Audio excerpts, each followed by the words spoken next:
ஆண்டவராகிய இயேசுவின் நாமத்தில் வாழ்த்துக்கள். ஒரு ஊர்ல 2 நண்பர்கள் இருந்தார்கள். 2 பேரும் பிச்சை எடுக்கிற தொழிலை செய்து கொண்டு வந்தார்கள். அதுல ஒருவன் ராஜாவை நம்பி இருந்துகிட்டு இருந்தான். ஆனா ஒருவன் இயேசுவை நம்பி இருந்தான். 2 பேருடைய தொழில் ஒன்றா இருந்தாலும் கொள்கைகள் வித்தியாசமாக இருந்தது. 2 பேரும் பிச்சை எடுக்க ஒன்றாகத்தான் போவார்கள்.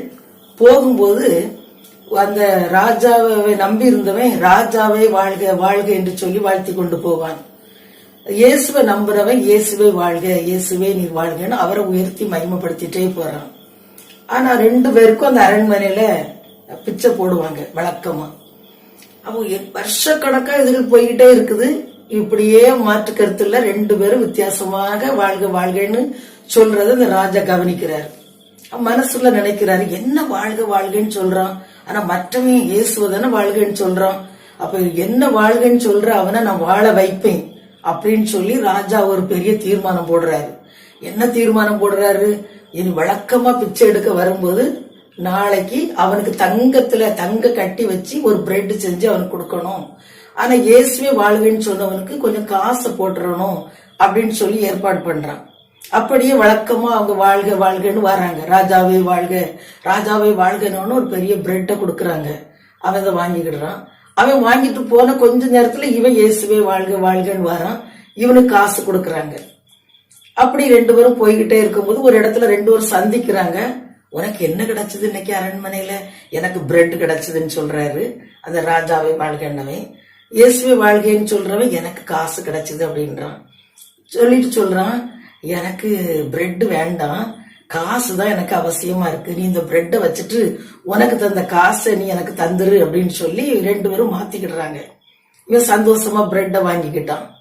ஆனா வாங்கி வீட்டுல போய் அந்த பிரெட்டை பிள்ளைகளுக்காக போன உடனே பிள்ளைகள் காத்திருக்காங்க. பிரெட்டை பிக்கும் போது உள்ளுக்குள்ள ஒரு பெரிய தங்க கட்டி இருக்குது பிரெட்டுக்குள்ள. இவனுக்கு இருந்த சந்தோஷத்துக்கு அளவே இல்லை. ரொம்ப சந்தோஷப்படுறான். அவன் சொல்றான், இனி நம்ம பிச்சை எடுக்கவே போகாண்டாம், கடவுளை நம்பி இருந்தேன், என்ன நம்மள ஆண்டவர் வாழ வச்சிருக்காரு பத்தீங்களா அப்படின்னு சொல்லி குடும்பத்தோட சந்தோஷப்படுறான். ஆனா அந்த ராஜாவே வாழ்கன்னு சொன்னவன் மறுபடியும் பிச்சை எடுக்க போறான். இதுதான் இந்த கதை பாருங்க. ஆனா அவன் நினைச்ச ராஜா நினைக்கிறான், என்ன புகழ்ந்தவன நான் வாழ வைப்பேன்னு நினைச்சா கூட அவனால வாழ வைக்க முடியல. அவன் கொடுத்தா கூட அவனுக்கு அது என்ன செய்யல, அனுபவிக்க முடியல தேவ பிள்ளைகளே. ஆனா இயேசுவே வாழ்கைன்னு சொன்னவனுக்கு ராஜா அவன் மனசுக்குள்ள கொடுக்க கூடாதுன்னு நினைச்சு கொஞ்சமா கொடுக்கறான். ஆனா கொடுத்தா, ஆனா அவனுக்கு ஆண்டவர் நினைத்த அந்த மகிமையான ஆசீர்வாதத்தை இவன் கையிலிருந்து அவன் கையில கிடைக்கிறதுக்கு ஆண்டவர் உதவி செய்திருக்கிறார். பாத்தீங்களா, வேதத்துல ஒரு வசனம் இருக்கிறது. எரேமியா 17:5 முதல் 8 வரை உள்ள வசனங்களை வாசித்தால், மனுஷன் மேல் நம்பிக்கை வைத்து மாம்சமானதை தன் புயமலமாக்கி கொண்டு கர்த்தரை விட்டு விலகிற இருதயம் உள்ள மனுஷன் சபிக்கப்பட்டவன் என்று கர்த்தர் சொல்லுகிறார். அவன் அந்தர வெளியிலே கரளையாய் போன செடியை போல இருந்து நன்மை வருகிறதை காணாமல் வனாந்திரத்தின் வறட்சியான இடங்களிலும் குடியில்லாத ஓர் நிலத்திலும் தங்குவான். கர்த்தர் மேல் நம்பிக்கை வைத்து கர்த்தரை தன் நம்பிக்கையாக கொண்டு இருக்கிற மனுஷன் பாக்கியவான். அவன் தண்ணீர்கள் அண்டையில நாட்டப்பட்டதும் கால்வாய் ஓரமாய் தன் வேர்களை விடுகிறதும் உஷ்ணம் வருகிறதை காணாமல் இலைய பச்சையாய் இருக்கிறதும் மழைத்தாட்சியான வருஷத்திலும் வருத்தமின்றி தப்பாமல் கனி கொடுக்கிறதுமான மரத்தை போல இருப்பான் என்று வேதம் சொல்லுகிறது. ஆம், பார்த்தீங்களா, ஒருத்தன் வாழ வைக்கணும்னு நினைச்சா கூட அவனால வாழ வைக்க முடியல. மனுஷன் நினைக்கிறது நடக்கவே நடக்காது. ஆனா ஆண்டவர் தான் ஒவ்வொருத்தருடைய இருதயங்களையும் ஆராய்ந்து அறிகிற தேவன். அவன் பிரியமானவரே ஆத்மா வாழ்கிற மாதிரி எல்லாவற்றிலும் வாழ்ந்து சுகமாயிருன்னு சொல்றாரு. இந்த தரித்திரத்துல இந்த பிச்சை எடுக்கிற அந்த மோசமான நிலைமையிலும் அவன் முறுமுறுக்காம ஆண்டவரை மகிமைப்படுத்தினவனை பாத்தீங்களா. வேதம் சொல்லுகிறது, என்னை பிரஸ்தாபம் பண்ணும் எந்த ஸ்தானத்திலும் நான் அவனை ஆசீர்வதிப்பேன்னு வேதத்துல வாசிக்கிறோம். கர்த்தரை பிரஸ்தாபம் பண்ணின அந்த மனுஷன் ஆசீர்வதிக்கப்பட்டதை காண முடியும். இந்த வேளையிலும் கூட நம்ம நம்பிக்கை எப்படி இருக்குது? இதுவரையிலும் நம்ம நம்பிக்கை எது மேலேயோ நமக்கு இருந்திருக்கலாம். ஆனா இன்னைக்கு அந்த நம்பிக்கைய மனுஷர் மேல இருக்கலாம், ஆஸ்தி மேல, சொத்து மேல, அதிகாரிகள் மேல, பிரபுக்கள் மேல இருக்கலாம். அதையெல்லாம் மாத்திட்டு நம்ம நம்பிக்கை ஆண்டவர் பக்கமா திருப்புவோமா? நிச்சயமா அவர் மேல நம்புகிற மனுஷர்கள் ஒருபோதும் வெட்கப்பட்டு போறதில்லை.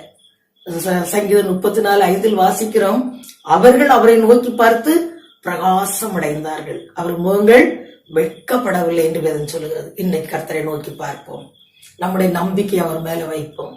அவர் தான் நம்ம நினைக்கணும். இயேசுவே, இந்த வேலைக்காக ஜெபிக்கிறேனப்பா. இந்த சம்பவத்தை கேட்டிருக்கதான் அருமையான பிள்ளைகள் எது மேலேயோ தங்கள் நம்பிக்கையை வைத்து, இப்படி போன ஆசீர்வாதம் கிடைக்கும், இவங்களை நம்பின ஆசீர்வாதம் கிடைக்கும், இவங்களை பின்பற்றினா கிடைக்கும், இப்படிலாம் மனுஷருக்கு பின்பாக ஓடிக்கொண்டிருக்கிற இந்த காலகட்டத்துல தங்கள் முழு இருதயத்தோடும் உண்மையாய் உண்மை தேட கர்த்தர் உதவி செய்யும். இந்த கர்த்தரை நம்பினதான இந்த பிச்சைக்காரனை எவ்வளவாக நீர் ஒரு செகண்ட்ல நீர் உயர்த்தி காண்பித்தீர் ஆண்டவரே. அந்த ராஜா மனசார உள்ளத்திலிருந்து ஆழமா நினைச்சு அவன் ஆசீர்வதிக்கணும்னு நினைச்ச பிறகு கூட அந்த ஆசீர்வாதத்தை அவனால பெற்றுக்கொள்ள சுதந்திரிக்க முடியல ஆண்டவரே. இன்னைக்கு ஒவ்வொருவரும் உடைய பக்கமாக திருப்போம்ப்பா. எல்லா உள்ளங்களும் உன் பக்கமாக திரும்பட்டும் ஆண்டவரே. ஸ்தோத்திரம். அந்த வேளையிலும் அவிதமாய் தங்களை அர்ப்பணித்து நான் ஆண்டவரையே நினைக்கிறேன், அவரையே நான் நம்பிக்கையா வச்சுக்கிடுறேன், இன்னையிலிருந்து என் நம்பிக்கையை மாத்திடுறேன், மனுஷன் மேல உள்ள நம்பிக்கையை மாத்துறேன். யார் யாரெல்லாம் அவங்க உள்ளத்துல நினைச்சு தீர்மானம் பண்றாங்களோ ஒவ்வொருவரையும் கர்த்தர் தாமே அளவில்லாமல் ஆசீர்வதிங்கப்பா. அவங்க பேரை பெருமைப்படுத்துங்க. உடைய கரங்களை ஒப்பு கொடுக்கிறேன், பொறுப்படுங்க. இயேசுவின் மூலம் பிதாவே.